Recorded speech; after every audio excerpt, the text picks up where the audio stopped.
Buenos días, que el Señor te bendiga. Gracias por estar ya en contacto con tu tiempo con Dios. Vamos a retomar el libro de los Salmos y hoy vamos a estar estudiando el Salmo 42 del 1 al 11, cuyo título es El Dios de Esperanza. Creo que el salmista aquí nos invita a identificar qué es lo que verdaderamente está saciando nuestro ser. Porque muchas veces buscamos cosas para saciarnos. Y la pregunta es, ¿qué es lo que está saciando tu vida? ¿Qué está ocupando el lugar de Dios en ti? ¿Cuál es el trasfondo de este salmo? ¿A qué se debe que el salmista esté de alguna manera lamentándose? Y vamos a ver que el salmista posiblemente era un levita de los descendientes de Coré. Llora o se lamenta porque puede que él esté lejos de Jerusalén y él quiere adorar a Dios en el templo. Una crisis ha provocado que este adorador de Jehová no pueda estar en una asamblea donde se reúnen todos los santos para adorar y alabar el nombre del Señor. Y entonces su anhelo era estar en la casa de Dios. Así como dijo el salmista David, yo me alegro con los que dicen a la casa de Jehová iremos. En su presencia hay plenitud de gozo. Prefiero estar en los atrios que morar en las moradas de maldad. Y otros tantos versículos que hacen referencia de amar y anhelar estar en la casa de Dios. Y antes de continuar te pregunto, ¿amas estar en la casa de Dios juntamente con tus hermanos, aquellos que han sido redimidos, que nos reunimos para alabar y bendecir el nombre de nuestro Señor porque Él realmente se lo merece? Creo que hay una sed de Dios en su vida. El salmista habla de un clamor de angustia semejante al que emite un ciervo con una sed que anhela las corrientes de agua. Y lo dice, mi alma tiene sed del Dios vivo. Él anhela su cercanía, él anhela estar en la casa de Dios, de sentir su presencia, desea la comunión no de un Dios muerto, sino de un Dios vivo, porque él dice del Dios vivo, del Dios con quien puedo conversar, del Dios que nos escucha, que nos entiende, del Dios que responde, del Dios que cambia las cosas, de un Dios real y no imaginario. Creo que estamos viviendo en tiempos de crisis, tiempos donde vemos cómo abiertamente el pecado corre. Vemos el libertinaje, la inmoralidad, la corrupción aceleradamente y sin control. Tristemente también vemos cómo los hijos de Dios no tienen esa sed, ese deseo de buscar su presencia, de estar en la casa de Dios.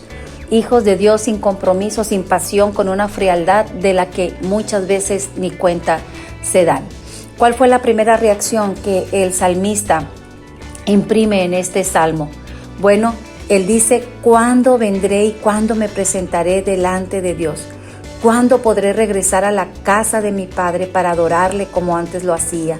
Su segunda reacción fue sentarse a llorar, dice, todo el día.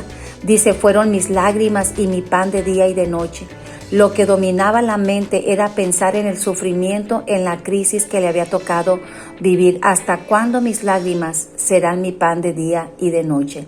La tercera reacción del salmista fue recordar los buenos tiempos del pasado. El versículo 4 dice, yo me acuerdo de estas cosas y derramo mi alma dentro de mí, de cómo yo fui con la multitud y la conduje hasta la casa de Dios, entre voces de alegría y de alabanza del pueblo en fiesta. Esto me hace pensar que cuando nosotros vamos a la casa de Dios, vamos a celebrar una fiesta. Celebramos con gritos de júbilo, con alabanza, con adoración. Celebramos las bondades y las maravillas de nuestro Dios. Tú, padre de familia, puedes ser esa persona que conduce a tu familia a la casa de Dios. El salmista recordaba de la libertad y el privilegio que tenía de poder estar en el tabernáculo o en la casa de Dios para adorarlo libremente.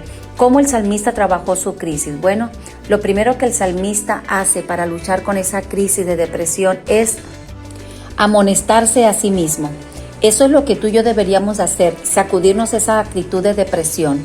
El versículo 5 dice, ¿por qué te abates, oh alma mía, y te turbas dentro de mí? Si te fijas, él está hablando consigo mismo, él está hablando a su alma. Le dice, ¿por qué sigues deprimida, oh alma? ¿Por qué persistes en seguir turbada y tan deprimida? Muchas veces es cierto, la tristeza puede llegar a nuestra vida, pero nosotros no podemos dejar abrazarnos por la tristeza, sino que el gozo del Señor es nuestra alegría y Él cambia nuestro lamento en gozo. Prácticamente este salmo nos está invitando a sacudirnos esa actitud de depresión y dejar la conducta de queja. Tenemos que predicarnos a nosotros mismos, tenemos que hablar con nuestra alma y decir, basta ya, levántate del letargo, levántate de esa cama, levante la cara, Y así como el siervo busca las aguas, busquemos la presencia de Dios, porque solamente en su presencia hay plenitud de gozo. ¿Qué más hizo el salmista? Pues quitó la mirada de él mismo y la puso en Dios. El versículo 5 dice, espera en Dios. ¿Qué quiere decir con esperar en Dios? Esperar en Dios es confiar y creer que Dios cumplirá todas sus promesas. Y esta confianza y fe descansa en lo que Jesucristo hizo.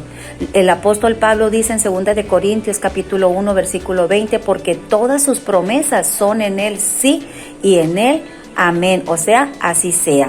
Pero el salmista no solamente eleva su mente a Dios, quien está detrás de todas las cosas, sino que él sabe que Dios es un Dios de misericordia. Otra cosa interesante que hace el salmista es que él lleva sus quejas a Dios.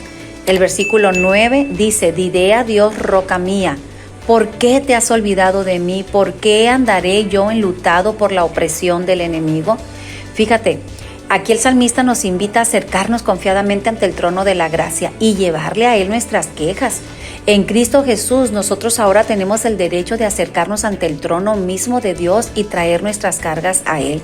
Al Señor no le asustan nuestras quejas, al Señor no le asusta que seamos claros, que seamos directos con Él, porque de esa manera nosotros cargamos en Él cada uno de ese peso que muchas veces no nos deja avanzar.